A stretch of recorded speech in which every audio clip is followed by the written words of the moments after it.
واحد بيقول: قال السيد المسيح لتلاميذه: اقبلوا الروح القدس، من غفرتم خطاياه تغفر له، ومن أمسكتموها عليهم أمسكت.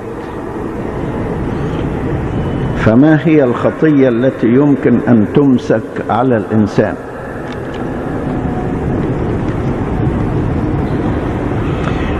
الخطية التي تمسك على الإنسان ولا تغفر هي الخطية التي بلا توبة.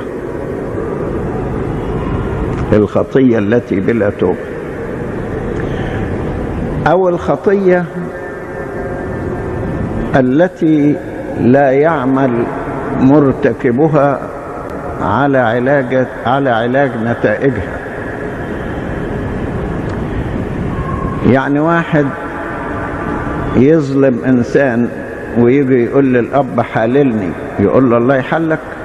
لا، لازم يقول له: روح عالج الظلم اللي انت عملته وأنا أحلك. واحد يقتحم بيت ويسرق اللي فيه، وبعد ما يسرقه يروح لأب الاعتراف يقول له: حللني، وياخد الفلوس وياخد الحل؟ لا، يقول له: روح رجع الفلوس وأنا أحلك. واحد يكون ماشي في إيمان غير سليم، أو في بدعة أو هرطقة،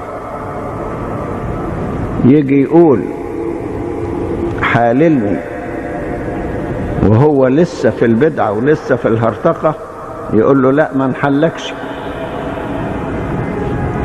لازم يبطل البدعة اللي هو فيها أو يبطل الهرطقة اللي هو فيها وبعدين يحله.